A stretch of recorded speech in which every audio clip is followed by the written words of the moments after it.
Hello there guys and welcome back to Planet Coaster. I had this idea a few months ago about building part of London in Planet Coaster. It was a kind of a pipe dream at the time. I didn't have the kind of necessary skills or really commitment to really want to go ahead and do it.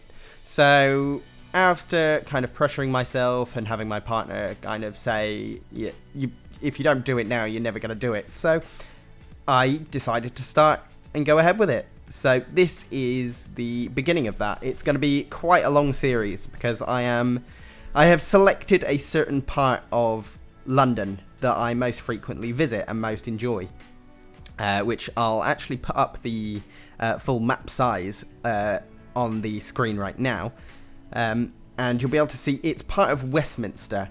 Part of Westminster and part of Embankment, which if you live in London, you'll know probably better than most people. But if you don't know, it's basically the part of London that includes the London Eye, the London Dungeons, Shrek's Adventure, Sea Life, as well as Big Ben and the Houses of Parliament, as well as I think the House of Lords may come slightly into it. But either way, it's one of the most recognisable parts of London, as it's got most of the touristy attractions and that kind of stuff. So it kind of lends itself really well because quite close to Embankment is actually a place.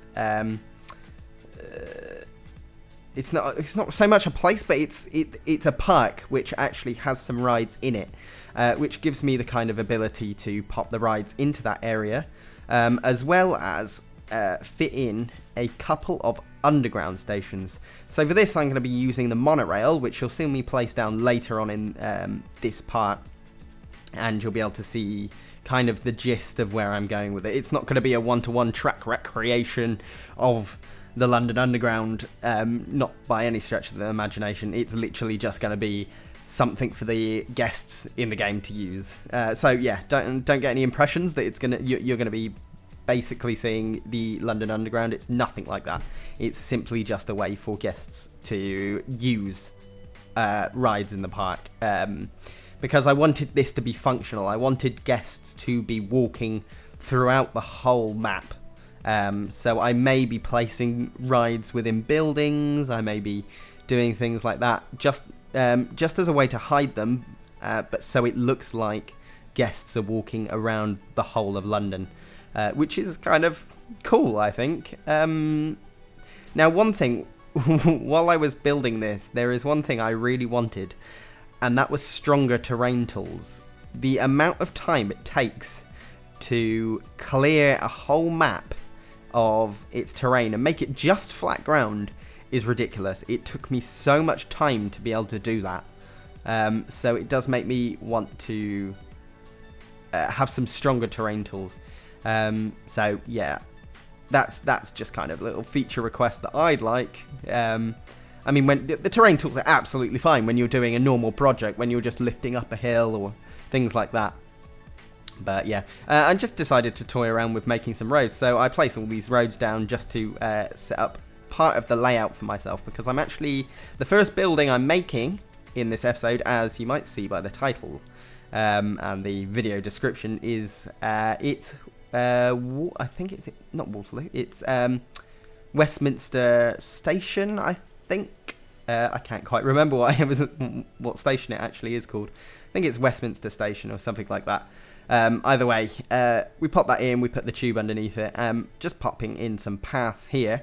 I could quite easily have made all of the roads as paths, but the issue you get when you do that is you have guests walking on roads, and that does happen in London actually quite a bit. But yeah, it's kind of a nuisance when you're driving around London and people are walking in your way.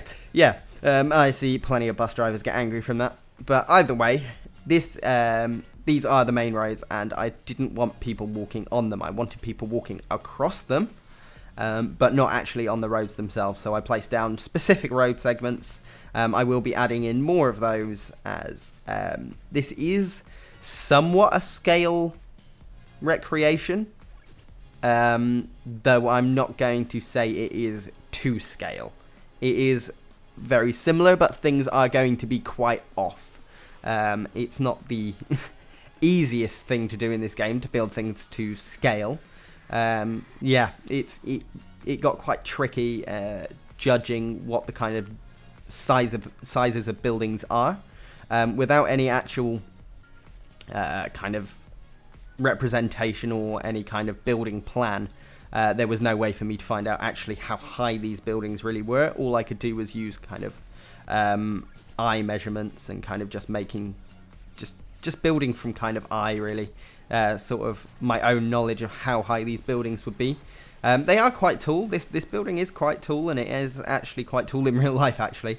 A lot of my knowledge came from Google Maps, actually. It's got a really...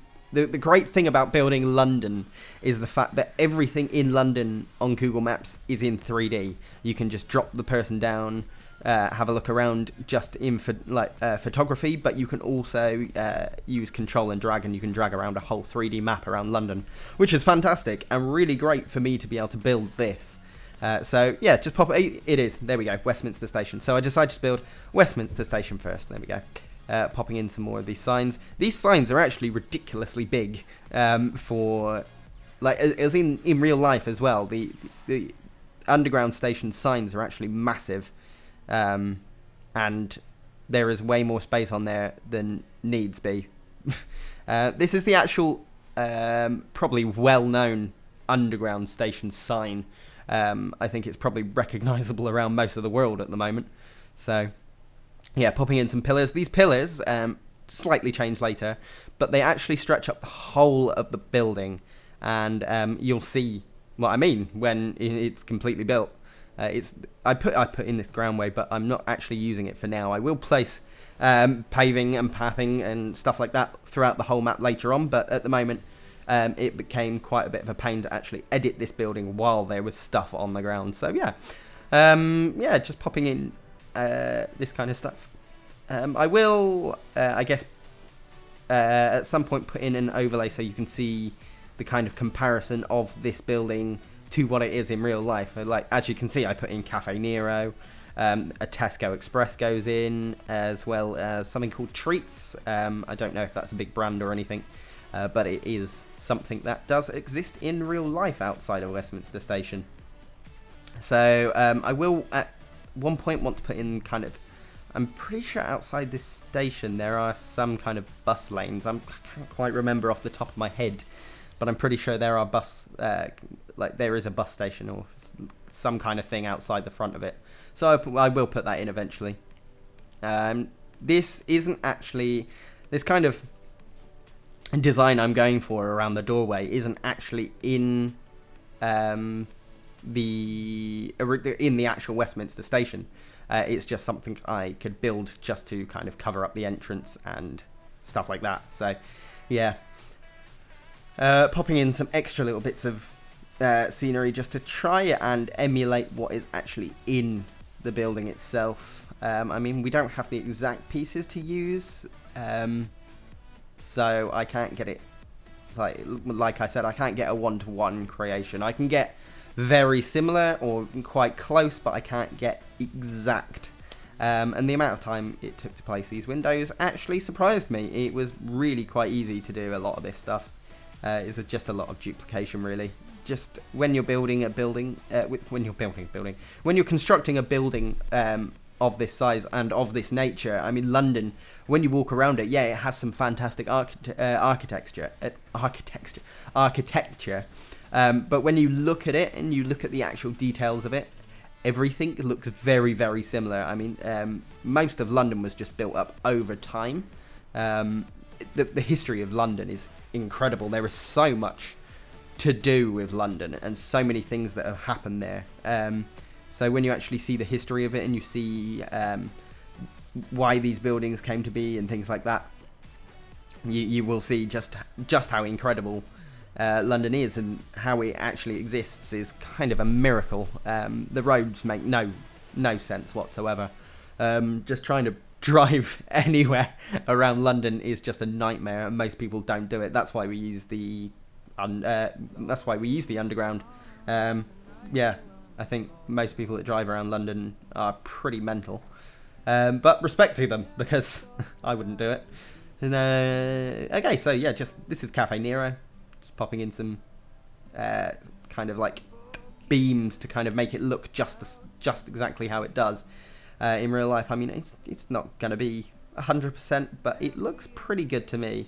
And I saw, when I was looking at some of the imagery of this building, I saw that the side parts of the building actually had this kind of black kind of brick, but the brick was actually a lot glossier than it turned out in this. But it looks somewhat similar. It's pretty good. I mean, I believe each of these windows is actually flats in the real building. I can't be quite sure. I think they might be something like that. So yeah, just putting in the treats sign. There we go. Putting in a little shop. And then a lot of this video will actually just be building the interior of the tube station. So yeah, I'm going to leave you with that for now. I'm going to put some music overlay just over the top of this so that you can enjoy that while watching me build the tube station, if you so desire. But yeah, in the next part we will actually be building the London Eye, because I constructed that on a completely separate map, and it is actually available to download in the workshop if you so desire. I will leave a link in the next video for that. So yeah, thank you very much for watching. If you enjoyed this video, give it a big thumbs up, and I'll see you all in the next build. Thanks very much. Bye bye.